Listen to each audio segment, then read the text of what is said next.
Good morning everyone, सबको बहुत नमस्कार। क्लास स्टार्ट हो गई सभी की। दूसरा कर रहे हैं राम राम।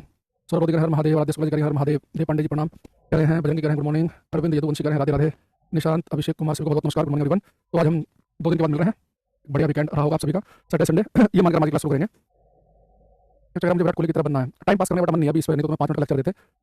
हाँ, दिवाकर पांडे, मोहम्मद शाह, सुजीत, नबिक मंडल, अंजना, अमित कुमार ठाकुर, मिस अनु, इंद्र प्रकाश, दीपक कुमार जी राधे राधे, सुजीत कुमार गुड मॉर्निंग। आवाज आई सभी को? ऑडियो वीडियो क्लियर है? ढंग कार्यक्रम शुरू करें। ऑडियो वीडियो का आया नहीं किसी का मैसेज अभी तक? हाँ, क्लास में स्टार्ट हो गई तो एक बार बताओ जल्दी।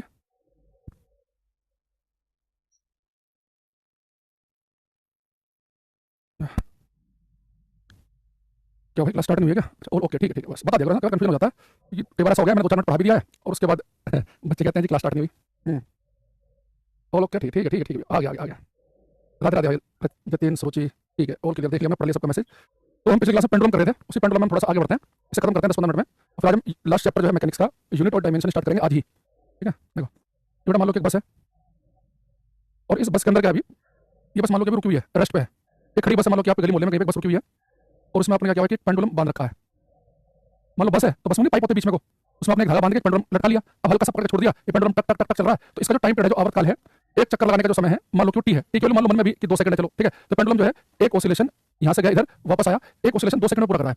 तो रुकी हुई जो बस थी तो इसने अपना एक दोलन एक ऑसिलेशन 2 सेकंड में पूरा कर लिया, ठीक है। अब बेटा यही जो बस है जो रुकी हुई थी, अगर यही बस एक्सेलरेशन से भागना शुरू कर दे, एक त्वरण से नहीं एक्सेलरेट करे, लगातार अब रुकी हुई थी, अभी भाग रही है, इसकी वेलोसिटी बढ़ रही है 2 4 5 6 8 ऐसे, अभी एक्सेलरेट कर रही है, एक्सेलरेशन से आगे बढ़ रही है ये त्वरण से। तो बताओ जो इसके अंदर पेंडुलम पहला था, बस रुकी हुई थी, एक चक्कर 2 सेकंड में पूरा कर रहा था, जब बस एक्सेलरेट करेगी तो गति से भागेगी, तो इसके अंदर जो बंधा पेंडुलम है उसका टाइम पीरियड बढ़ेगा घटेगा कि सेम रहेगा? सोच के बताना है। बहुत बढ़िया चेतन। जब ये बस रुकी हुई थी तो ये जो है एक चक्कर 2 सेकंड में पूरा कर रहा था, अब जैसे बस एक्सेलरेट करेगी तब गति से भागेगी, इसके अंदर जो पेंडुलम है उसका टाइम पीरियड बढ़ेगा घटेगा कि सेम रहेगा? अच्छा आप ऐसे नॉर्मल डिले वाला दिमाग लगाओ, आपने देखा कि मान लो कि बस है उसमें कोई पेंडुलम ऐसे ऑसिलेट कर रहा है, और एकदम से भागना शुरू कर देना, अंदर पता है पेंडुलम होगा वो आपको पता बहुत तेज हिलना शुरू कर देता है, सॉरी अंदर पेट्रोल मारो बहुत स्पीड चलने लगेगा वो, यानी उसका टाइम पर आवर्तकाल घट जाएगा, बहुत जल्दी चक्कर पूरा करेगा। अपनी गाड़ी में मान लो कि आपकी गाड़ी में आपने कोई चीज सेलेक्ट करके गाड़ी में कि हनुमान जी की वो वाली एक मूर्ति होती है ना जिसमें ऐसे वो पहाड़े रखे होते हैं, वो लोग बांध रखते हैं, कुछ लोग कुछ गुड्डा उड्डा से टांग देते हैं अपनी गाड़ी में, और वैसे हल्का हल्का हिलता रहता है जब आपकी गाड़ी चल रही हो, आपको अपनी गाड़ी को एकदम से स्पीड बढ़ाना, उसकी एक्सेलरेट करना, अंदर जो भी टंगा हुआ है ना बहुत तेजी से चलने लगेगा, बहुत जल्दी चक्कर पूरा करने लगेगा, टाइम पर आवर्तकाल घट जाएगा। भाई टाइम पर घटने का मतलब क्या है कि जल्दी चक्कर पूरा करने का मतलब बहुत स्पीड से चक्कर लगाएगा। अब देखो ऐसा होता है क्यों है, यहाँ देखना भाई, टाइम पीरियड जो होता है ये होता है T=2 π√L/g, ठीक। अब आपको पता है कि भाई जब ये पेंडुलम बंधा है, इसी बस से बंधा हुआ है, बस भाग रही है तो उसकी लेंथ पर कोई फर्क पड़ेगा नहीं, पेंडुलम तो झुका तो बंधा हुआ है, बस तो रुकी थी, अब चल रही है। अब देखो होता क्या है कि जब बस रुकी हुई थी, रेस्ट पे थी, तो इस पेंडुलम पर केवल एक ही एक्सेलरेशन काम कर रहा था, जी, एक्सेलरेशन ड्यू टू ग्रेविटी, गुरुत्वाकर्षण त्वरण, यानी इसमें एक ही एक्सेलरेशन काम कर रहा है, जी। यहाँ पे जी होता है ना, जो यहाँ पे जो एक्सेलरेशन है, ये जी है, ये इफेक्टिव जी होता है, इफेक्टिव जी यानी कि जब बस रुकी हुई थी तो केवल ग्रेविटी काम कर रही थी, लेकिन यहाँ पे देखो कि मेरे पास जो पेंडुलम है ग्रेविटी तो काम करेगी, जितनी नीचे की तरफ काम कर रहा है, लेकिन बस एक त्वरण से आगे की तरफ भागेगी ना, तो पेंडुलम भी एक एक्सेलरेशन से एक त्वरण से आगे की तरफ भागेगा बस के साथ साथ, यानी कि जब बस रुकी हुई है तो पेंडुलम पे केवल एक ही त्वरण एक एक्सेलरेशन काम कर रहा है, जी, लेकिन जब बस आगे की तरफ भागेगी तो एक एक्सेलरेशन भी आ गया, तो नेट एक्सेलरेशन आएगा दोनों के बीच में, और वो कितना होगा √a² + g², यानी यहाँ पे जो टाइम पीरियड का फॉर्मूला बन जाएगा ये बन जाएगा 2π√L/a² + g², ये बनेगा। और ये पेंडुलम देखो ये फॉर्मूला केवल तब के लिए वैलिड है कि पेंडुलम जो है ऐसी जगह बंधा हुआ है कि जहां पर केवल जी काम करता हो, यानी यहाँ पे केवल ग्रेविटी काम कर रही है, यानी ऐसी जगह बंधा हुआ है कि वस्तु खुद से नहीं भाग रही। तो मान लो कि ये पेंडुलम जो है अभी बस बंधा हुआ था तो बस रुकी हुई थी, तो टाइम पीरियड 2π√L/g, यहाँ पे जी होता है इफेक्टिव होता है प्रभावी जी, कि ये जो एक्चुअल में जी है वो इफेक्टिव जी है ये। तो अभी यहाँ पे जब बस रुकी हुई है तो केवल एक ही एक्सेलरेशन काम कर रहा है ग्रेविटी की वजह से जी, लेकिन जब बस आगे भागेगी एक त्वरण से तो जितनी जगह काम कर रहा था एक एक्सेलरेशन हो गया आगे, तो नेट एक्सेलरेशन हो गया √a² + g², यानी जी की जगह कितना आ गया √a² + g², यानी नीचे की वैल्यू बढ़ेगी और नीचे की वैल्यू बढ़ेगी तो ऊपर की घटेगी, यानी कि टाइम पर आवर्तकाल घट जाएगा। तो आवर्तकाल घटने का मतलब है कि पहले के मुकाबले ये पेंडुलम फास्ट हो जाएगा, तेज भागेगा। यहाँ पे जी जो है वो अभी हम खाली जी से लिख दे रहे हैं क्योंकि मान के चल रहे हैं कि सारे पेंडुलम धरती बंधे हुए हैं और ऐसे गाड़ी से ऐसे कमरे से ऐसे मकान से बंधे हुए हैं जो मकान एक्सेलरेट नहीं कर रहा, तो वहाँ पे खाली जी है। लेकिन जब पेंडुलम ऐसी जगह बंधा हो कि वो सिस्टम भी आगे की तरफ एक्सेलरेट कर रहा हो तो जी तो लग रहा है और सिस्टम भी जैसे बस जो भी आगे की तरफ एक्सेलरेट कर रही है, तो फिर नेट एक्सेलरेशन आएगा √a² + g²। अगर मैं इस बस का एक्सेलरेशन 0 कर दूं, मान लो कि इस बस को बस एक्सेलरेट नहीं कर रही, एक्सेलरेशन 0 कर दूंगा, एक 0 जाएगी, पार्ट कट जाएगा, अंदर बचेगा g², तो स्क्वायर से ये रूट खत्म हो जाएगा, तो वापस से जी ही बन जाएगा अंदर ये। तो ये फॉर्मूला तब होता है कि पेंडुलम ऐसी जगह बंधा हो कि जो सिस्टम भी साथ में एक्सेलरेट कर रहा हो। अगर मैं आपसे कहूं कि जब बस एक एक्सेलरेशन से आगे की तरफ बढ़ रही थी तो टोटल एक्सेलरेशन हो जाएगा ये, तो नीचे की वैल्यू बढ़ेगी तो टाइम पर आवर्तकाल घट गया, यानी कि पहले के मुकाबले कम समय लगेगा, पहले अगर एक चक्कर 2 सेकंड में लगा था हो सकता है कि 1-1.5 सेकंड में लग जाए। इनमें ऐसे क्वेश्चन में दूसरे तरीके से आपको फंसा सकता है पेपर में, कह सकता है कि बस जो है अगर वो कांस्टेंट वेलोसिटी से नियत वेग से मूव करे तो क्या होगा, नियत वेग से बड़ा कांस्टेंट वेलोसिटी का वेलोसिटी चेंज नहीं है, यानी बस जो हमारी वो एक ही वेलोसिटी से भाग रही है, एक ही वेलोसिटी से भागने का मतलब ये है कि इस बस की ना तो स्पीड बदल रही है ना डायरेक्शन, अगर वेलोसिटी कांस्टेंट हो एक्सेलरेशन तो 0 हो जाएगा, और एक्सेलरेशन 0 हो गया तो फिर से फॉर्मूला वही बन जाएगा, यानी टाइम पीरियड पे कोई फर्क नहीं पड़ेगा। तो आप पेपर में ध्यान से पढ़ लेना कि बस जो है वो एक्सेलरेट करते आगे बढ़ रही है या नियत वेग से आगे बढ़ रही है, नियत वेग से आगे बढ़े तो टाइम पीरियड पे कोई फर्क नहीं पड़ेगा, टाइम पीरियड रहेगा सेम। अगर पहले 2 सेकंड लगे थे चक्कर पूरा करने में, अब भी 2 सेकंड ही लगेंगे, लेकिन अगर बस एक्सेलरेट करेगी तो एक एक्सेलरेशन और जुड़ जाएगा, एक तो था जी एक और जुड़ गया, तो नेट एक्सेलरेशन ज्यादा हो जाएगा, नीचे की वैल्यू बढ़ेगी तो ऊपर की घट जाएगी, ये बात आपको ध्यान रखनी है। ठीक है चेतन जी, मैंने आपको मैसेज पढ़ लिया है, धन्यवाद आपके अच्छे शब्दों के लिए। यहाँ देखो तो दोबारा समझो बात को, अगर आपसे मैं कभी ये कहूँ कि आपका पेंडुलम अगर ऐसी जगह बंधा हुआ है जो चीज मूव नहीं कर रही, फिर तो 2 pi under root l by g कोई दिक्कत नहीं है। लेकिन पेंडुलम ऐसी जगह बंधा हुआ है कि जो चीज खुद भी मूव कर रही हो, और देखो कि वो जो चीज मूव कर रही है वो एक्सीलरेट कर रही है कि नहीं कर रही है। अगर वो एक्सीलरेट करेगी तो नीचे की वैल्यू बढ़ जाएगी, तो ऊपर वाली घट जाएगी, तो नीचे की बढ़ेगी तो ऊपर वाली घट जाएगी। समझिए बात को। लेकिन जब हम बस में जो पेंडुलम हमने बांध रखा है वो बस ही अगर वो नियत वेग से भाग रही है, वो बस मूव तो कर रही है पर एक्सीलरेट नहीं कर रही, नियत वेग से भाग रही है। नियत वेग से भागने का मतलब है कि उसके वेग में कोई परिवर्तन नहीं है, तो तब जीरो, तो टाइम पीरियड भी सेम रहेगा। इसलिए आपसे कहे कि एक पेंडुलम जो एक सैटेलाइट में बंधा हुआ है, उपग्रह में, सैटेलाइट आपको पता है धरती चक्कर काटती है, और मैंने आपको बताया कि कोई चीज धरती चक्कर काट रही हो तो भी फ्री फॉल करके मुक्त रूप से गिरती है, वो भी गिरना चाहिए, धरती पर गिर नहीं पा रही, स्पीड ज्यादा वापस आ रही है, अगले चक्कर में गिरना चाहिए। तो अगर कोई पेंडुलम सैटेलाइट उपग्रह बंधा हुआ हो तो उपग्रह के अंदर क्या फील होता है, वेटलेसनेस, भारीनता, क्योंकि वहां पे इफेक्टिव जी की वैल्यू होती है जीरो, तो टाइम पीरियड इनफाइनाइट अनंत हो जाएगा। यानी वहां पे पेंडुलम जैसा बंधा है वैसा बंधा रहेगा, चक्कर कभी पूरा नहीं कर पाएगा। अगर सैटेलाइट पे बंधा हो तो सैटेलाइट क्या करती है, जब सैटेलाइट करती है फ्री फॉल, मुक्त रूप से गिरती है, जब कुछ फ्री फॉल करे मुक्त रूप से गिरे तो वहां पर इफेक्टिव जी की जो वैल्यू है वो टोटल इफेक्टिव जी शून्य हो जाता है, तो टाइम पीरियड इनफाइनाइट अनंत हो जाएगा सैटेलाइट में, उपग्रह में। और उपग्रह में पेंडुलम बंधा हो तो उसका टाइम पीरियड अनंत है। लेकिन किसी ऐसी बस में बंधा हो जो एक्सीलरेट कर रही हो तो उसका टाइम पीरियड घट जाता है, फटाफट चक्कर पूरा कर लेगा। ठीक है, अब इसमें एक लास्ट केस बचता है, झूले वाला केस। ये ज्यादा इंपॉर्टेंट है, जितना मैंने आपको पढ़ाया अभी तक सबसे इंपॉर्टेंट केस है झूले वाला। ये एक झूला है, ये सावन के झूलों ने मुझे गाना सुना नहीं, सुना ये अभी मैं कल परसों मूवी देख के आ गया, बॉर्डर मूवी, तो लास्ट में गाना आता है वो मिट्टी के बेटे, कितना इमोशनल गाना है। अभी मैं देख रहा था कि कुछ लोग मूवी में लॉजिक देखने लगते हैं, है ना, लॉजिक देख रहे थे मूवी के अंदर कि जी जो है वो फाइटर जेट चल रहा है, तो दलजीत दोसांझ ने जो है वो बटन दबा के वो इजेक्ट क्यों नहीं किया। वजह ये क्यों नहीं, जो रियल स्टोरी है वो पता ही नहीं है। तो सिखो थे जिन्होंने वो जिसके ऊपर मूवी बनी है, वो एक्चुअल में क्या है कि वो ट्राई करते हैं लास्ट में, जब वो 2-3 प्लेन गिरा देते हैं पाकिस्तान के, वो इजेक्ट करने की कोशिश करते हैं, पर उनके खुद के प्लेन में आग लग गई थी तो इजेक्ट हो ही नहीं पा रहे थे। लोग आराम से बैठते हैं, मुझ पर ताव देते हैं। थोड़ा सा हीरो की तो दिखाया जाता है, थोड़ा वो तो एग्जैक्ट तो नहीं रहता, थोड़ा वो चेंज रहता है। मुझे सारी स्टोरी पता थी, लेकिन उसमें जो उसने रोल किया है ये वरुण धवन ने, मेजर होशियार सिंह भैया का, मुझे पता ही नहीं पता, एक व्यक्ति जिसे परमवीर चक्र मिला हो, जीते जी, बहुत कम लोग हैं ऐसे, और हमें पता ही नहीं उनके बारे में। कारगिल में मिला जीवित व्यक्तियों को, सियाचिन में मिला बाना सिंह को, सबका पता है, मुझे पता ही नहीं है। तो ये हमारे लिए बड़ी शर्मिंदगी की बात है, या तो हमें इतना पता ही नहीं, हमारा एजुकेशन सिस्टम जो है इनमें चीज़ें पेपर में एग्जाम में आने लगे, हर कॉम्पिटेटिव एग्जाम में इनसे जुड़ी हुई बच्चा पूरा पढ़ेगा, लेकिन उससे क्वेश्चन नहीं पूछ रहे इतने, 2-4 पेपर लगातार पूछ लो, देखो बच्चे पूरी रिसर्च कर देंगे। अरे झूला है, ये झूले के ऊपर बैठ के बच्चा झूल रहा है, ठीक है ना, एक बच्चा जो है वो झूले के ऊपर बैठ के झूल रहा है। ठीक, बड़े ध्यान देखना कि ये बच्चा झूले बैठा, ये झूला टक टक टक टक, इसे एक चक्कर पूरा करने में टी समय लग रहा है, टी समय एक चक्कर पूरा करने में। ठीक है, बफरिंग हो रहा है, बजरंगी तेरी वाले मोबाइल में हो रहा है, यहाँ पे किसी और बच्चे का नहीं बफरिंग, और हमारे पूरा ग्रीन सिग्नल है एकदम। ठीक, अब इसे चक्कर पूरा करने में लग रहा है टी समय। अगर ये बच्चा जो है झूलते झूलते बड़े झूले के ऊपर जाके खड़ा हो जाए, जिस झूले पे झूल रहा था, अगर उसके ऊपर जाके खड़ा हो गया तो झूले का जो टाइम बढ़ा आवर्तकाल, एक चक्कर पूरा करने का समय वो बढ़ेगा घटेगा कि सेम रहेगा। अगर कोई बच्चा झूले पे झूलते झूलते उसके ऊपर जाके खड़ा हो जाए तो टाइम पीरियड आवर्तकाल बढ़ता है घटता है कि सेम रहता है, ये आपको बताना है। सब ओके है ना, बजरंगी तेरे में दिक्कत है बच्चों, सब क्लियर सर, कोई दिक्कत नहीं है। नवनीत कुमार चौधरी को बेकार आंसर आया है, शुरुआत खराब हो गई। बेटा दिमाग थोड़ा खुद बुद्धि भी लगाएगा, वैसे भी आप झूले बैठ के झूल रहे हैं ऐसे, एक चक्कर पूरा हो रहा है 2 सेकंड में, आप झूले पे खड़े हो ना, झूला बहुत फास्ट हो जाता है, संभालना मुश्किल हो जाता है, फटाफट चक्कर पूरा करेगा, टाइम कम लगेगा, स्पीड बढ़ जाएगी, टाइम घटेगा बढ़ेगा कैसे, या खुद देखो टाइम पर होता है 2 pi under root l by g. और आपको मैंने बताया पिछली क्लास में कि जो एल है, एल क्या होता है, जहां से आपने धागा बांधा और सेंटर तक की लंबाई होती है। जो बच्चा झूले बैठा हुआ था, सेंटर उसकी नाभि में बिल्कुल बीचों बीच, तो झूले की लंबाई इतनी थी, अब जैसे खड़ा हो जाएगा जाके तो सेंटर तो ऊपर पहुंच गया, नाभि ऊपर पहुंच गई, खड़ा हो गए तो लंबाई घटेगी, तो टाइम पर आवर्तकाल घट जाएगा। नीचे जो चक्कर है वो पहले से कम समय में लगाएगा, झूले की स्पीड बढ़ेगी, झूला फास्ट हो जाएगा। ये तो वैसे पता ही है, अगर आप झूले पे झूले हो, झूले पे झूल रहे हैं, झूले पे झूलते उसके ऊपर खड़े हो जाना बहुत फास्ट स्पीड हो जाती है, घबराहट से डर से लगता है, बंदा दोबारा बैठ जाता नहीं, तो बहुत प्रैक्टिस ना हो से। जैसे झूले के ऊपर बैठे थे तो मान लो कि आपका सेंटर यहाँ था, नाभि यहाँ थी, जैसे झूले पे खड़े हो जाओगे तो खड़े हो जाने के सेंटर ऊपर पहुंच गया, लंबाई घटेगी तो टाइम पीरियड घट जाएगा। लास्ट क्वेश्चन है इसी का, इस टाइप के में झूले वाला केस का, इसमें क्वेश्चन है कि बच्चा झूले बैठ के झूल रहा है और उसे एक चक्कर पूरा करने में 30 समय लग रहा है, झूले बैठ के झूल रहा है और एक चक्कर पूरा करने में लग रहा है 30 समय। ठीक, अगर ये बच्चा जो झूले के ऊपर बैठ के झूल रहा है एक चक्कर पूरा करने में 30 समय लग रहा था, अगर इसके बगल में आके एक बच्चा और बैठ जाए टाइम पर बढ़ेगा घटेगा सेम रहेगा। जो बच्चा झूले बैठ के झूल रहा है, जो बच्चा झूले बैठ के झूल रहा है, अगर इसके बगल में एक और बैठ जाए तो टाइम पर बढ़ेगा घटेगा सेम रहेगा, ये बताओ, टाइम पीरियड बढ़ेगा घटेगा सेम। अगर इसके बगल में एक और बैठ जाए, अगर इसके बगल में आके एक और बैठ जाएगा ना तो कोई फर्क नहीं पड़ेगा। ये बच्चा झूले पे बैठा हुआ है, इसके बगल में एक और बैठ गया, ठीक, अब इसके बगल में आ गया एक और, बच्चे बताओ भाई सेंटर कहाँ पे होता है, नाभि के आसपास, तो जो दूसरा बच्चा बैठेगा उसका भी उससे हल्की फुल्की कम ज्यादा होगी, उसका सेंटर भी बिल्कुल लगभग इसी के आसपास ही होगा। तो अब जब बच्चा झूले पे बैठेगा तो सेंटर जो है जहां पर पहले था लगभग उसी लाइन पर है, तो ना लंबाई घटी ना बढ़ी, लेकिन ये बगल में बैठेगा तो वजन बढ़ जाएगा, मास बढ़ जाएगा। और आपको मैंने बताया था फॉर्मूला मास तो है नहीं, पर एक बच्चा झूले बैठा हो उसे एक चक्कर पूरा करने में 3 सेकंड लग रहे हैं, उसके बगल में एक और बैठ जाएगा तो भी 3 सेकंड लगेंगे, क्योंकि मास बढ़ने से, द्रव्यमान बढ़ने से टाइम पीरियड पे कोई फर्क नहीं पड़ता। तो इसके बगल में एक और बैठ जाएगा तो लंबाई पर फर्क पड़ेगा, ना टाइम पीरियड पे ना स्पीड पे। बस ध्यान रखना कि रस्सी इतनी मजबूत होगी दो को झेल सके, अदरवाइज बगल में बैठाने से कोई फर्क पड़ता नहीं है, तो टाइम पर रहेगा सेम, क्योंकि मास जो है, द्रव्यमान जो है उसका कोई फर्क नहीं पड़ता है। तो बच्चा झूले पे झूलते खड़ा हो जाए तो स्पीड बढ़ जाती है, फटाफट चक्कर पूरे होंगे, टाइम पीरियड घटेगा, बगल में आके बैठ जाएगा, मास बढ़ने से कोई फर्क नहीं पड़ता है, तो टाइम पीरियड रहेगा सेम। ठीक है, आपका बुक फ्लिपकार्ट पर ऑनलाइन हो रहा है, फ्लिपकार्ट में अमेज़न पर लेना। अभी जो मैं चैप्टर आपको पढ़ा रहा हूँ इसमें 400 प्लस क्वेश्चन है, इनके मैंने एक बार जो है अभी कल 314 क्वेश्चन तक मैंने इसके सॉल्यूशन जो है सारे रिव्यू करके, कुछ उसमें और जिसका मुझे लगा था कि सॉल्यूशन थोड़ा सा छोटा लिखा गया है, पहले उससे थोड़ा सा मैंने और बड़ा करके लिख दिया है, जो पहले बुक आई थी ना बहुत सारे क्वेश्चन थे, अब मैं चैप्टर बाय चैप्टर जो है थोड़ा जिन क्वेश्चन में डिटेल की कमी लग रही है और डिटेल में लिख रहा हूँ। तो वो भी क्या 2-4 दिन में जो है उसमें मैंने 2 चैप्टर के, एक तो ऑप्टिक्स के पूरा दोबारा से रिव्यू कर दिया है, उसकी पीडीएफ में भी प्रोवाइड करा दूंगा बच्चों को, एक हीट वाला चैप्टर कंप्लीट फुल सॉल्यूशन लिख दिया है, एक चैप्टर जो है इसका आपको जो मैकेनिक्स जो आप पढ़ रहे हो ना पूरी शुरू से लेकर आखिर तक, इसके भी रिव्यू हो गए हैं, तो वो आप अमेजन से ले लेना। और जब ये चैप्टर खत्म हो जाएगा ना, यूनिट डायमेंशन की 2 क्लास हो जाएंगी, उसके बाद आप क्या करना, force and motion, work, power, energy, इन सबके मेजरमेंट के इन सब पे क्वेश्चन जरूर लगा लेना। तो ये ऐसा हो जाएगा कि चैप्टर आपको किसी को पढ़ाने लायक हो जाओगे आप, तो आपने साथ में क्वेश्चन कर लिए तो फिर मामला बन जाएगा। ठीक है, बुक होगी 200 रुपये के आसपास की है, बीच में डिस्काउंट पे चलता रहता है कई बार तो। ठीक, अब इसमें हम बिल्कुल एंड में जा रहे हैं पेंडुलम में। ये हमारे पास में देखो, देखो लास्ट पॉइंट है पेंडुलम से जुड़ा हुआ।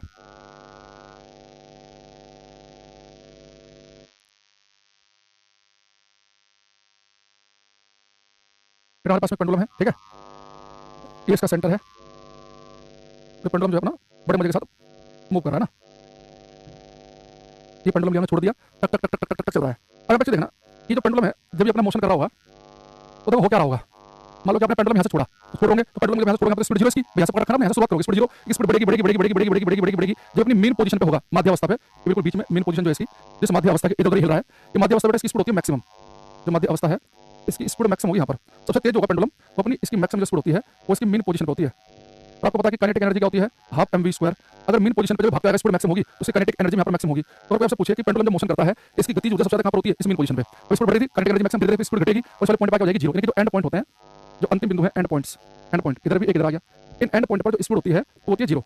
स्पीड जीरो तो काइनेटिक एनर्जी होती है हाफ mv², तो काइनेटिक एनर्जी भी जीरो हो जाएगी। तो काइनेटिक एनर्जी सबसे कम जीरो ही हो सकती है, यानी कि गति ऊर्जा सबसे कम कहाँ पर होगी, एंड पॉइंट पर। जब कोई पेंडुलम ऑसिलेट करता है तो काइनेटिक एनर्जी जो मिनिमम है वो अंतिम बिंदु पर होती है, क्योंकि जब पेंडुलम से भागेगा स्पीड बढ़ेगी पहले, यहाँ स्पीड घटते घटते पॉइंट के लिए एक क्षण के लिए zero, speed zero, kinetic energy zero, फिर भागते आएगा स्पीड मैक्सिमम, तो काइनेटिक एनर्जी मैक्सिमम। लेकिन बेटे ऊपर भागता हो जाएगा, यहाँ पे इसकी काइनेटिक एनर्जी मैक्सिमम थी, जब ऊपर जाएगा स्पीड घटेगी, काइनेटिक एनर्जी घटेगी, लेकिन लगातार इसकी हाइट तो बढ़ रही है, तो इसकी मैक्सिमम हाइट तो एंड पॉइंट पर ही होगी। तो यहाँ पे हाइट मैक्सिमम है तो यहाँ पोटेंशियल एनर्जी मैक्सिमम होगी। वैसे भी आपको पता है कि जितनी एनर्जी घटती है उतनी दूसरी बढ़ती है, तो यहाँ पर काइनेटिक एनर्जी मिनिमम है, यानी कि पोटेंशियल एनर्जी मैक्सिमम रहेगी। तो एंड पॉइंट पर स्थितिज ऊर्जा पोटेंशियल एनर्जी होती है अधिकतम, मैक्सिमम। मेन पोजीशन पर काइनेटिक एनर्जी मैक्सिमम है तो पोटेंशियल एनर्जी क्या होगी, मिनिमम। तो क्वेश्चन आता है कि जब पेंडुलम ऑसिलेट करता है, जब पेंडुलम दोलन करता है, तो कहां पर उसकी गति ऊर्जा अधिकतम और कहां पर न्यूनतम होती है, याद रखना। जहां पर एक होगी मैक्सिमम, वहां पर दूसरी मिनिमम होगी। तो एंड पॉइंट पर काइनेटिक एनर्जी जीरो यानी कि मिनिमम है, तो पोटेंशियल एनर्जी कैसी होगी, मैक्सिमम। मेन पोजीशन पे स्पीड मैक्सिमम होने की वजह से अगर काइनेटिक एनर्जी मैक्सिमम है तो पोटेंशियल एनर्जी क्या होगी, मिनिमम। एक बार से बना लेना है, ठीक है, सोच करा देंगे, पहले पढ़ लो तुम आगे बात समझ में।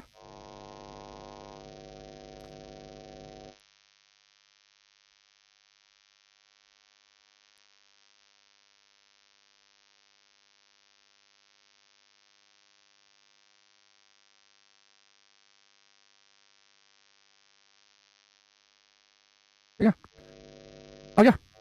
एक लास्ट हम देखेंगे, पेंडुलम क्लॉक, पेंडुलम घड़ियां। पेंडुलम क्लॉक होती है ना, टक टक टक टक उसमें पेंडुलम बंधा होता है। तो इसमें गर्मी सर्दियों का फर्क पड़ता है। तो गर्मी के मौसम में क्या होगा, जब पेंडुलम क्लॉक होगी उसकी जो रोड है, जो छड़ लोहे की रोड रहती है पेंडुलम क्लॉक में, वह गर्मी की वजह से हीट की वजह से एक्सपेंड करके फैल जाती है। यानी कि गर्मी के मौसम में पेंडुलम की लेंथ बढ़ जाएगी और लेंथ बढ़ने के लगे टाइम पीरियड भी बढ़ जाएगा। फिर टाइम पीरियड क्या होता है, 2π√L/g। तो अगर लंबाई बढ़ेगी तो टाइम पीरियड भी बढ़ेगा। इन टाइम पीरियड बढ़ने का मतलब है कि जो पेंडुलम क्लॉक है, जो एक चक्कर वो 1 सेकंड में पूरा कर रही थी, अब 1 सेकंड से अधिक समय लगेगी, यानी कि स्लो पड़ जाएगी। तो पेंडुलम घड़ियां होती है गर्मी में स्लो पड़ जाती है। सर्दियों में क्या होता है कि जो पेंडुलम क्लॉक की जो रोड है, जो छड़ है, वो सुकुड़ जाती है, लंबाई घट जाती है, लंबाई घटेगी, पहले घटेगा तो टाइम पीरियड भी घटेगा, यानी एक की जगह एक से पहले चक्कर पूरा कर लेगी, यानी कि फास्ट हो जाएगी। इसे ध्यान रखना। इंसान से ठीक उल्टा इसमें कि इंसान सर्दियों में भाई सुस्त पड़ता है ना, ठंड लगती है, लेकिन पेंडुलम क्लॉक फास्ट होती है सर्दियों में, फटाफट चक्कर पूरा करती हैं, और गर्मियों में स्लो रहती हैं। ये पेंडुलम जो हमारा कंप्लीट हो गया, इससे आपको पढ़ने की जरूरत नहीं है। मैं आपको सारे क्वेश्चन रिवाइज करा देता हूं, पिछली क्लास के और आज की क्लास के मिलाकर दोबारा सुनना इसमें। कोई अगर आपसे कहे कि भैया एक चीज बताओ, जो पेंडुलम होता है वो एक ऑसिलेशन एक दौरान पूर्ण करेगा, क्या वो जो गोलक है, जो बोब है, जो गोला बंधा है, उसके मास से द्रव्यमान पर निर्भर करता है? नहीं। जो पेंडुलम होता है उसका फॉर्मूला क्या होता है चक्कर पूरा करने का, 2π√L/g। इसमें मैंने कहा कि L क्या है, जहां से धागा बांधा वहां से लेकर गोले के सेंटर तक की लंबाई। उसका हमने पढ़ा कि अगर हम एक टपकती बाल्टी की बात करें तो टपकती बाल्टी का टाइम पीरियड कैसे बदलता है, तो पिछली क्लास में पढ़ा कि टपकती बाल्टी का टाइम पीरियड आवर्तकाल पहले बढ़ता है फिर घटता है। 1 किलो का गोला है, 1 किलो का रुई का गोला है, टाइम पीरियड किसका होगा, दोनों वाले 1 किलो के रुई के गोले का साइज बड़ा होगा, उसका टाइम पीरियड आवर्तकाल ज्यादा आएगा। ये गोला 7 किलो, दूसरा भी 7 किलो का, दोनों का साइज अलग, जिसका साइज बड़ा उसका टाइम पीरियड ज्यादा। ये 3 किलो, ये 4 किलो, अगर दोनों के साइज सेम हो तो टाइम पीरियड भी सेम होगा। तो मैंने आपसे कहा था कि जब भी दो पेंडुलम में कंपेयर करवाएगा तो जिसका साइज बड़ा होगा उसका टाइम पीरियड आवर्तकाल ज्यादा होगा, उसे एक चक्कर पूरा करने में ज्यादा समय लगेगा, स्लो होगा। बड़े साइज के पेंडुलम स्लो होते हैं, ज्यादा समय लेते हैं। उसी अगर साइज छोटा होगा तो फटाफट चक्कर पूरा करेगा। फिर मैंने कहा किसी पेंडुलम को चांद पे लेके जाएंगे, चांद पर जी का मान कम है तो टाइम पीरियड बढ़ेगा। पेंडुलम को अर्थ के सेंटर पे लेके जाएंगे तो सेंटर पे क्या जी के लिए जीरो, टाइम पीरियड इनफाइनाइट अनंत हो जाएगा। इसके अलावा मैंने आपको बताया कि कोई पेंडुलम जो है वो सेकंड पेंडुलम है तो एक चक्कर 2 सेकंड में पूरे कर लेता है, उसकी लंबाई लगभग 1 मीटर की होती है। उसके अलावा मैंने कहा कि पेंडुलम को बस बांध रखा है, बस एक ही वेलोसिटी से भागे तो कोई फर्क नहीं पड़ेगा, और एक्सेलरेट करेगी तो टाइम पीरियड आवर्तकाल घट जाएगा। इसके अलावा हमने पढ़ा कि बच्चा झूले पे झूलते खड़ा हो जाएगा तो पेंडुलम की स्पीड बढ़ती है, टाइम यानी कम लगेगा। बगल में कोई आके बैठ जाए तो कोई फर्क नहीं पड़ेगा, ना स्पीड पे ना टाइम पर। और फिर हमने लास्ट में देखा कि पेंडुलम घड़ियां होती है, सर्दियों में फास्ट होती हैं, गर्मियों में स्लो होती हैं। और पेंडुलम जब ऑसिलेट करता होता है तो जो अंतिम बिंदु होते हैं, एंड पॉइंट, वहां पर रुक जाता है एक क्षण के लिए, गति ऊर्जा जीरो और हाइट बढ़ने से potential energy maximum. Main position पे काइनेटिक एनर्जी मैक्सिमम होती है, पोटेंशियल मिनिमम। ये जो मैंने आपको रिवाइज कराया 2 मिनट में, ये सारे के सारे क्वेश्चन आपकी आंखों के सामने से गुजर रहे थे कि नहीं? ठीक है, ये बताओ यहाँ तक की बात क्लियर है कि नहीं, ये बताना आपको।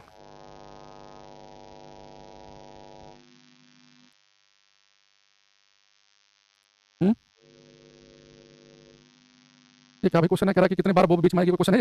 हम इसमें मान के चलते हैं कि हवा का प्रभाव नहीं, बार छोड़ दिया तो पेंडुलम हमेशा ऐसे करता रहेगा। अगर एयर रेजिस्टेंस ना हो तो पूरी जिंदगी ऐसे चलता रहेगा, वो धीरे धीरे रुकता है, वो एयर रेजिस्टेंस के डैम्प्ड ऑसिलेशन की वजह से। आपको तो मान के चलना कि चलता ही जाएगा ऐसे ही। ठीक है। अब लिखेंगे हम मैकेनिक्स का बिल्कुल last chapter, units and dimension, मात्रक और विमाएं।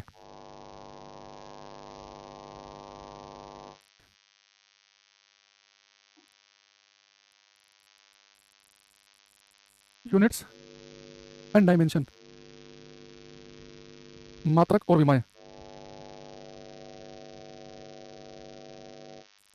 मात्रक और विमाएं, यूनिट्स एंड डायमेंशन, मात्रक और विमाएं। ठीक है, पूरा का पूरा जितना मैंने आज तक पढ़ा उन सबका निचोड़ है इस चैप्टर में। तो हम सभी को, हम कितने छोटे एग्जाम की तैयारी कर रहे हो, यूनिट तो हमें पढ़नी पड़ती है, मात्रक तो इवन कांस्टेबल के पेपर में भी आता है, जहाँ साइंस कम से कम है, छोटे पेपर में साइंस की वेटेज कम ज़्यादा है। अब जिन पेपर में साइंस की वेटेज कम है, एक दो क्वेश्चन आता है मान लो फिजिक्स का, यूनिट्स तो भी पढ़े होते हैं मात्रक। आप रेलवे की तैयारी कर रहे हैं, मात्रक तो आपको भी पढ़ने हैं, जहाँ साइंस ज़्यादा आती है। लेकिन साथ में आपको डायमेंशनल फॉर्मूले, विम में सूत्र भी पढ़ने पड़ेंगे, डायमेंशनल फॉर्मूला, ये सारी चीज़ें क्या है बहुत आराम से आपको बता दूंगा डिटेल में, टेंशन नहीं लेनी। जितनी हमने चीज़ें पढ़ी है पहले उन सबका फायदा उठाएंगे इसमें। सबसे पहले लिखेंगे इसमें फिजिकल क्वांटिटीज, भौतिक राशियाँ, फिजिकल क्वांटिटीज, भौतिक राशियाँ, फिजिकल क्वांटिटीज, भौतिक राशि। तो फिजिकल क्वांटिटी भौतिक राशि का मतलब क्या है, सबसे पहले समझेंगे हम। इसके बाद क्वेश्चन पढ़ोगे, भौतिक राशि एक फिजिकल क्वांटिटी है। फिजिकल क्वांटिटी भौतिक राशि का मतलब होता है इसका आप नाप तोल कर सको, इसका मेजरमेंट हो सकता हो। जैसे मैं आपसे कहूँ कि भाई बताओ कि आपकी लंबाई कितनी है, तो आप लंबाई नाप सकते हैं, आपने फीता लिया, नाप लिया जितना इंची टेप से। मैं आपसे कहूँ कि भाई बताओ आपके घर में चावल कितने किलोग्राम है, आपने तराजू से तोल लिया कि 5 किलो है या 20 किलो है, 50 किलो है। यानी जिन चीज़ों की आप नाप तोल कर सकते हो, यानी जिनकी कोई यूनिट हो कि इतने किलोग्राम है, इतने मीटर है, इतने सेंटीमीटर है, इतना डिग्री सेल्सियस है, तो जिसकी नाप तोल की जा सकती हो, हाँ जिसकी नाप तोल कर सकते हैं। यदि नाप तोल करने का मतलब जिसका एक तो वैल्यू आए, ये लंबाई कितनी है सर, मेरी लंबाई है 6 फीट, एक तो 6 आ गया न्यूमेरिकल वैल्यू, और साथ में मात्रक भी आ गया फीट। चावल कितने जी 12 किलोग्राम, 12 एक वैल्यू आ गई और साथ में यूनिट भी आ गई। तो फिजिकल क्वांटिटी होती है कि हम एक मेजरमेंट कर सके, जिनकी कोई वैल्यू हो, कोई मात्रक हो। लेकिन हर चीज़ फिजिकल क्वांटिटी नहीं होती। जैसे कोई आपसे कहे कि आप ये बताओ कि जी आप किसी से कितना प्रेम करते हैं, आप मुझे बहुत ज़्यादा कितना, कितने किलोग्राम, कितने किलोग्राम। आप किसी कितने हेट करते हो, गुस्सा कितना आता है, मान लो पड़ोसी ऐसा है जो रोज कुछ ना कुछ नाक में दम रखता है, कितना गुस्सा आ रहा है जी, बहुत गुस्सा आ रहा है, दिमाग नहीं खराब करो, कितना आ रहा है, कितने डिग्री सेल्सियस, कितना गुस्सा है, कितने ग्राम का आया, तो आप नहीं बता सकते हैं ना। तो कुछ ऐसे है कि कितना गुस्सा कर रहे हैं, प्रेम कर रहे हैं, जेलसी कर रहे हैं, है ना, कितना पैर में दर्द हो रहा है चोट लगने पर, इनकी आप नाप तोल नहीं कर सकते। जिन चीज़ों की नाप तोल ना की जा सके, जिनकी कोई वैल्यू ना हो, जिनका कोई हम एक मान ना दे सके, ना कोई मात्रक दे सके, तो उनके लिए उन्हें फिजिकल क्वांटिटी नहीं कहेंगे। तो लव, हेट, है ना, ये पेन होना, ये सब फिजिकल क्वांटिटी नहीं है। जिनकी नाप तोल होगी वही फिजिकल क्वांटिटी होगी। जो फिजिकल क्वांटिटी है उसे अगर मैं क्यों से लिखूँ, तो फिजिकल क्वांटिटी के साथ में क्या चीज़ होनी चाहिए, एक उसकी न्यूमेरिकल वैल्यू होनी चाहिए कि 12 किलोग्राम चावल है कि नंबर 12, एक उसकी यूनिट होनी चाहिए मात्रक। ठीक है, तो फिजिकल क्वांटिटी होती है उसका एक न्यूमेरिकल वैल्यू होगी, न्यूमेरिकल वैल्यू, न्यूमेरिकल वैल्यू, और एक साथ में क्या होगी, एक उसकी यूनिट होगी, उसका मात्रक होगा, मात्रक, और एक उसका संख्यात्मक मान, संख्यात्मक मान। जैसे यहाँ से हम एक काम करते हैं, फॉर एग्जाम्पल अगर मैं आपसे कहूँ कि मेरे पास में एक छड़ है 2 मीटर लंबाई की, तो अगर 2 मीटर, इसके बाद देखेंगे वैल्यू कितनी है 2 और यूनिट कितनी है मीटर। लेकिन ऐसा तो नहीं कि लंबाई की यूनिट मेरे पास मीटर है और भी तो यूनिट है, जैसे कि लंबाई हम सेंटीमीटर में भी नाप सकते हैं। तो इसी चीज़ को मैं लिखना चाहूँगा, तो मैं लिख सकता हूँ 1 मीटर होता है 100 सेंटीमीटर यानी कि 200 सेंटीमीटर। अब आप एक गेम देखना, गेम क्या है कि जैसे बेटा आपने मीटर सब सेंटीमीटर पाया, एक छोटी यूनिट आपने यूज की, मीटर तो इतना बड़ा होता है, कितना बड़ा मीटर, सेंटीमीटर इतना सा है। तो जैसे ही आप बड़े मात्रक से छोटे मात्रक की तरफ गए, बड़े मात्रक से मीटर की तरफ चले गए सेंटीमीटर पे, तो जैसे मात्रक आपने छोटा किया मीटर सेंटीमीटर, लेकिन न्यूमेरिकल वैल्यू बढ़ गई साथ में, 2 से कितनी हो गई 200। यानी अगर आप यहाँ पे देखें, इसी को अगर आप यू को नीचे ले आओ, यानी कि आपको चीज दिखाई देगी, यहाँ से आप देखें कि जो न्यूमेरिकल वैल्यू है और जो यूनिट है ये आपस में इनवर्सली प्रोपोर्शनल होते हैं। अगर आप छोटा मात्रक यूज करोगे सेंटीमीटर, मिलीमीटर, है ना, ये छोटा मात्रक यूज करोगे तो न्यूमेरिकल वैल्यू बढ़ जाएगी। लेकिन आप बड़े मात्रक यूज करो, जैसे 1 किलोमीटर, 1 किलोमीटर मीटर कितना आएगा 1000 मीटर, किलोमीटर मीटर 1000 आ गया, और छोटा कर दो तो आप 100 मीटर वैल्यू करनी पड़ेगी। यानी हमने क्या देखा कि जैसे जैसे हम यूनिट को छोटा करते जाएंगे वैसे वैसे न्यूमेरिकल वैल्यू बढ़ती चली जाएगी। इसी को अगर मिलीमीटर में लिखें, 1 सेंटीमीटर में होते हैं 10 मिलीमीटर, यानी कि हो जाएगा 2000 मिलीमीटर। यानी ये वाली छोटी कर रहे हैं, मीटर से छोटा करके कहाँ है सेंटीमीटर पे, और छोटा करके कहाँ है मिलीमीटर पे, लेकिन वैल्यू बढ़ रही है, 200 कहाँ पहुंचे 200, 200 कहाँ पहुंच गए 2000। यानी न्यूमेरिकल वैल्यू और यूनिट आपस में इनवर्सली प्रोपोर्शनल है, तो हम अलग अलग मात्रक यूज कर सकते हैं। जितना छोटे मात्रक हो जाएंगे साथ में वैल्यू आपको बड़ी मिलती चली जाएगी। ठीक, अब हमें पता चल गया मोटा मोटी ये जो फिजिकल क्वांटिटी होती है उसमें न्यूमेरिकल वैल्यू होगी और यूनिट होगी। न्यूमेरिकल वैल्यू कम या ज्यादा होगी वो साथ में डिपेंड करेगा कि आप यूनिट क्या लेकर चल रहे हैं। तो अगर मैं लंबाई को किलोमीटर में नापूंगा तो मुझे वैल्यू मिलेंगी 50, 60, 100, 150, 250 छोटी वैल्यू, उसे मीटर में दूंगा तो क्या होगा 1 मीटर में 1000, 1 किलोमीटर में 1000 मीटर तो 1000 की मल्टीप्लाई हो जाएगी, बड़ी वैल्यू मिलेगी। मेरा घर कितना दूर है यहाँ से 5 किलोमीटर, मीटर वाला बताएगा 5000 मीटर, तो 5 और 5 कहाँ पहुंच गए 5000। ठीक, अब हमारे पास फिजिकल क्वांटिटी है जिसकी वैल्यू भी है यूनिट भी है, इनमें से हम सबसे पहले पढ़ेंगे 7 फिजिकल क्वांटिटीज, हम कहते हैं 7 fundamental physical quantities, 7 fundamental physical quantities, 7 मूलभूत भौतिक राशियां, 7 मूलभूत भौतिक राशियां, 7 फंडामेंटल फिजिकल क्वांटिटीज, 7 मूलभूत भौतिक राशियां। तो फंडामेंटल मतलब क्या देखो, फिजिकल क्वांटिटी तो आपको पता है कि नाप तोल कर सकते हैं, फिजिकल क्वांटिटी है। फंडामेंटल का मतलब ये है कि 7 फंडामेंटल फिजिकल क्वांटिटी हम पढ़ेंगे, 7 मूलभूत भौतिक राशियां, यानी अगर आपको इनके बारे में पता है तो इनकी हेल्प से आप बाकी भौतिक राशियों को भी डिफाइन कर सकते हैं। ये फंडामेंटल है, बेसिक बिल्कुल। जैसे कि अगर आपको एक मकान बनाना है तो मैं कहूँ कि मकान बनाने के लिए फंडामेंटल आधारभूत चीजें क्या है। आपको उस मकान बनाने के लिए जमीन का टुकड़ा होना चाहिए, ईंट, रेत, सीमेंट, पानी, सरिया, है ना, और कुछ बजरी रोटी बजर कुछ टाइप का होना चाहिए। ये है उसका कैसा भी स्ट्रक्चर बना लो, 3 कमरे का बना लो, 2 का बना लो, किचन इधर बना लो, उधर बना लो, 4 बाथरूम बना लो, 3rd फ्लोर तक बनाओ, फिर ग्राउंड फ्लोर बनाओ या 20 फ्लोर बना लो, वो तो फिर बाद में सारी चीज़ उसके आधार पर बना सकते हैं। फंडामेंटली तो होनी चाहिए, सीमेंट रेत जो सरिया मैंने बताया होना चाहिए। तो ये 7 फंडामेंटल फिजिकल क्वांटिटी आपको पता है, इनकी हेल्प से बाकी को एक्सप्लेन कर सकते हैं। तो 7 कौन कौन सी हैं इन्हें देखेंगे हम। सबसे पहले लिखेंगे हम लेंथ, लंबाई, लंबाई, एक मास द्रव्यमान, मास द्रव्यमान, एक है लेंथ, एक है मास द्रव्यमान, एक लिखेंगे टाइम समय, एक है टेम्परेचर तापमान, टेम्परेचर तापमान, एक इलेक्ट्रिक करंट वैद्युत धारा, इलेक्ट्रिक करंट वैद्युत धारा, एक है अमाउंट ऑफ सब्सटेंस पदार्थ की मात्रा, केमिस्ट्री में पढ़ा हुआ आपने, अमाउंट ऑफ सब्सटेंस पदार्थ की मात्रा, एक luminous intensity, luminous intensity, luminous intensity, काम करो छोटा सा,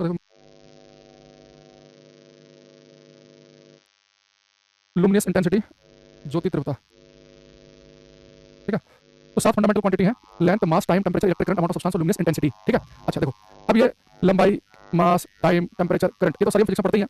ये अमाउंट ऑफ सब्सटेंस पदार्थ की मात्रा सब केमिस्ट्री में पढ़ते होंगे, जैसे टीचर आपसे कहता होगा, कहते होंगे आपके जो भी टीचर होंगे कि भाई जैसे मान लो कोई पदार्थ है आपके पास, पदार्थ को नापते हैं, मात्रा को नाप सकते हैं मोल में, है ना, कि मान लो कि आपके पास में 1 मोल कोई पदार्थ है, 1 मोल, 1 मोल का मतलब ये है, अगर मैं आपसे कहूँ कि मेरे पास में कोई पदार्थ 1 मोल है, 1 मोल का मतलब है कि आपके पास में उस पदार्थ के 6.023 गुणा 10 की पावर 23 पार्टिकल्स 23 कण है, या मान लो कोई गैस है उसके आपके 6.023 गुणा 10 की पावर 23 एटम परमाणु है, या 6.023 गुणा 10 की पावर 23 मॉलिक्यूल अणु है, यानी 1 मोल में, या पार्टिकल्स की बात करो, कणों की बात करो, या 1 मोल में नंबर ऑफ एटम्स, नहीं ये वाला नहीं है, एक सेकंड,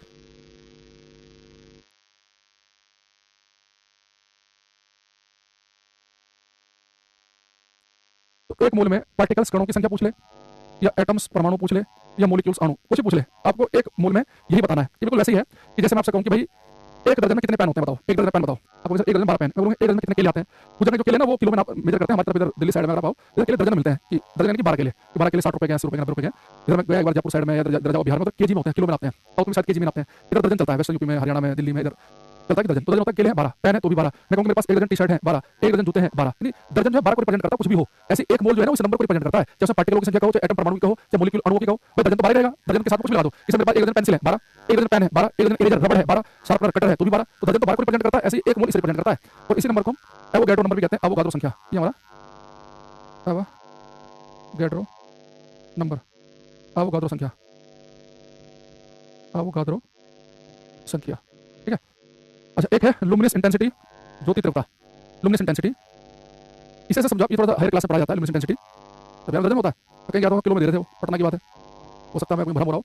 अच्छा लुमिनियस इंटेंसिटी ज्योति तीव्रता, लुमिनियस इंटेंसिटी जो है आप समझो जैसे मेरे कमरे में ट्यूबलाइट रखी है, इंटेंसिटी चमक है लाइट की, एक ट्यूबलाइट जला दूंगा तो और इंटेंसिटी बढ़ जाएगी, चमक बढ़ जाएगी, तो लुमिनियस इंटेंसिटी जितना ज्यादा आपने बल्ब ट्यूबलाइट लगा रखी है उतना ज्योति होगी, उतना उसकी इंटेंसिटी तीव्रता होगी, है ना। अच्छा 1 पाउंड कितना होता है, 1 पाउंड होता है लगभग 453 ग्राम, 450 ग्राम मान लो मोटा मोटी, है ना, यूके सिस्टम होता है, फुट पाउंड वाला 450 ग्राम के आसपास का रहता है, ठीक है। चलो अगर देखो हमारे पास में 7 फंडामेंटल क्वांटिटी है, length mass time temperature current amount of substance पदार्थ की मात्रा और ज्योति तीव्रता। अब क्वेश्चन कैसा आएगा, वो कहेगा निम्नलिखित में से कौन सी फंडामेंटल क्वांटिटी नहीं है, फटाफट बताना आपको कौन सी फंडामेंटल क्वांटिटी नहीं है। तो पहला मेरे पास ऑप्शन है आपके पास में, कौन सी फंडामेंटल क्वांटिटी नहीं है, करंट टेम्परेचर स्पीड टाइम, क्या बताओगे कौन सी फंडामेंटल क्वांटिटी नहीं है, आपको सर करंट भी आपने लिखवाया है, टेम्परेचर भी लिखवाया है, स्पीड नहीं लिखवाया, टाइम लिखवाया, स्पीड फंडामेंटल क्वांटिटी नहीं है। देखो स्पीड अगर आप देखो स्पीड का फॉर्मूला क्या होता है, स्पीड का दूरी क्या होती है, स्पीड होती है डिस्टेंस अपॉन टाइम, दूरी बटे समय, यानी कि अगर आपको स्पीड को एक्सप्लेन करना है, डिस्टेंस चाहिए, डिस्टेंस यानी कि लंबाई, लंबाई लिया टाइम, यानी लंबाई और टाइम की हेल्प से आप स्पीड को एक्सप्लेन कर सकते हो, ये फंडामेंटल नहीं है, डिराइव किया आपने लंबाई और मास से, समझते हैं कि डिराइव क्वांटिटी यानी कि जो व्युत्पन्न हो, जो किसी से निकल के आई हो, तो जो चीजें को एक्सप्लेन करने के लिए फंडामेंटल क्वांटिटी हेल्प ले रहे हो, स्पीड के लिए डिस्टेंस यानी कि लंबाई की चीज होगी, डिस्टेंस लंबाई है ना, और टाइम, तो लंबाई और टाइम का यूज करके आपने स्पीड को एक्सप्लेन कर दिया, तो फंडामेंटल नहीं है। एक बार आपसे कहेगा कि इनमें से कौन सी फंडामेंटल है, लिख देगा acceleration, momentum, force, luminous intensity, आप समझ गए कि इनमें से फिर कौन सी है, तो लुमिनियस इंटेंसिटी बता देंगे। तो सबसे पहले तो आपको छोटा सा क्वेश्चन हो गया, अब आते हैं काम की बात पे। देखो इधर मैं लिख रहा हूं फिजिकल क्वांटिटी, फिजिकल क्वांटिटी भौतिक राशि, इधर लिखेंगे उसकी एसआई यूनिट, इधर लिखेंगे उसका डायमेंशनल फॉर्मूला, डायमेंशनल फॉर्मूला, ठीक है। तो पहले मैं 7 लिखवा रहा हूं आपको, तो डायमेंशनल फॉर्मूला कैसे कैसे आएगा उसको बेसिक समझना। देखो यहाँ पहले हम लिख लेते हैं, मुझे अपना हिंदी में लिखने जो होती है ना, हिंदी में लिख दिया पहले, तो यहाँ से देख लेना, अब मैं इंग्लिश नाम लिख देता हूँ, फिलहाल 7 का बाकी हिंदी लिखेंगे, पर 7 का लिखूंगा, length mass time temperature electric current amount of substance और एक लुमिनियस इंटेंसिटी, लुमिनियस इंटेंसिटी, यहाँ देखना। देखो जैसे पेपर में आपसे कोई डायमेंशनल फॉर्मूला विमेय सूत्र पूछे, तो मैं तो कहता हूँ कि आप कहेंगे अपने आप से कि मैं नहीं लिखूंगा, जैसे कोई कहे आपसे कि पेपर में अचानक से ना विमेय सूत्र बताइए, तो आप डायरेक्ट विमेय सूत्र सोचना शुरू करेंगे ना, क्वेश्चन कर ही नहीं पाओगे, इतना टाइम मार लोगे, बहुत सारे का पढ़ेंगे, आपको मैंने लिख रहा छोड़ो, मैं क्या करूंगा, नौकरी भी चाहिए, अब क्या करूं? तो जैसे पेपर में कि इसका भी मैं सूत्र लिखा होगा, मैं नहीं लिखूंगा, मैं तो उसका मात्रा का यूनिट लिखूंगा। यूनिट तो मैंने याद रखी है, आपका काम अपने आप हो जाएगा। सबसे पहले क्या करेंगे, जैसे भी मैं सूत्र आए आप पहले उसका एसआई यूनिट लिखो। तो लेंथ की एसआई यूनिट क्या होती है, मीटर। सिंबल होता है इसका एम, मास को नापते हैं किलोग्राम में, सिंबल होता है केजी, टाइम को नापते हैं सेकंड में, सिंबल होता है एस, टेंपरेचर को नापते हैं केल्विन में, एसआई यूनिट लिख रहा हूं मैं सबकी, सिंबल होता है कैपिटल के, इलेक्ट्रिक करंट को नापते हैं एम्पियर में, सिंबल होता है इसका कैपिटल ए, पदार्थ की मात्रा को नापते हैं मोल में, सिंबल होता है एम, ओएल मोल, यूनिट को नापते हैं कैंडिला में, कैंडिला सिंबल सीडी। अब जैसे आप करेंगे, सबसे पहले काम करेंगे आप अपने मात्रा लिख लेना है, बेसिक समझना बिल्कुल। जब भी डायमेंशनल फॉर्मूला है अपने आप से क्वेश्चन करेंगे कि दो स्टेप का प्रोसेस है, डायमेंशनल फॉर्मूला सीधे नहीं लिखेंगे, पहले मात्रा लिख लेंगे। क्या करेंगे, जैसे आप यूनिट लिखोगे, स्पीड है, स्पीड का मान लो डायमेंशनल फॉर्मूला है अभी मैं सूत्र, स्पीड का यूनिट क्या होती है, मीटर पर सेकंड, ऐसा यूनिट लिखनी है मीटर पर सेकंड, या एक्सेलरेशन की मीटर पर सेकंड स्क्वायर, या फोर्स की जो भी लिखनी है आपको सबकी आप पहले यूनिट लिख लो। तो क्या करेंगे, जैसे आप यूनिट मात्रक लिख लेंगे, अब बस आपको क्या करना है, उस यूनिट मात्रक में जहां पर भी आपको मीटर दिखाई दे उसकी जगह आपको कैपिटल एल चिपकाना है। याद रखना है कि मीटर जहां पर भी दिखे मात्रक, पहले मात्रक लिखोगे, मान लो कि स्पीड का मीटर पर सेकंड, तो मीटर की जगह एल लिख दो। जहां पे आपको किलोग्राम दिखेगा उसकी जगह में लिखना है एम, और याद रखना ये एम जो है किलोग्राम की जगह है, बहुत सारे बच्चे मीटर की जगह लिखते हैं, बट एम जो है मास की वजह से आया, तो लेंथ के नापते हैं मीटर में, मीटर दिखेगा उसकी जगह एल लिखना है, एल मीटर की जगह एल है, किलोग्राम की जगह एम, एम जो है मीटर की जगह किलोग्राम की जगह है, ये कंफ्यूजन मत कर देना। सेकंड जो है उसकी जगह टी चिपका देना, केल्विन की जगह लिखेंगे के या थीटा, एम्पीयर की जगह लिखते हैं आई या कैपिटल ए, मोल की जगह लिखते हैं मोल या कैपिटल एन, जो भी ऑप्शन होगा उसके हिसाब से, और कैंडल की जगह सीडी ब्रैकेट में या जे। बस याद कर लो। अब आप सबके डायमेंशनल फॉर्मूले लिख सकते हैं जिसका भी आपका मन करे। बस आपको याद रखना है कि सबसे पहले मात्रक लिखेंगे, यूनिट में याद की है, यूनिट लिखने के बाद में उस यूनिट में उस मात्रक में जहां पर भी हमें मीटर दिखेगा एल, उसके जगह एल चिपका देंगे, किलोग्राम की जगह एम, सेकंड की जगह टी, केल्विन की जगह थीटा, एम्पीयर की जगह पहले आई, और आई नहीं लिखा मिलेगा तो ए पे जाएंगे, है ना। तो आई नहीं मिलेगा तो ए, नॉर्मली ए याद लिखा होता है ऑप्शन में, लेकिन आई लिखा होगा बेस्ट है, ठीक है। मोल की जगह मोल या एन, कैंडल की जगह सीडी या जे।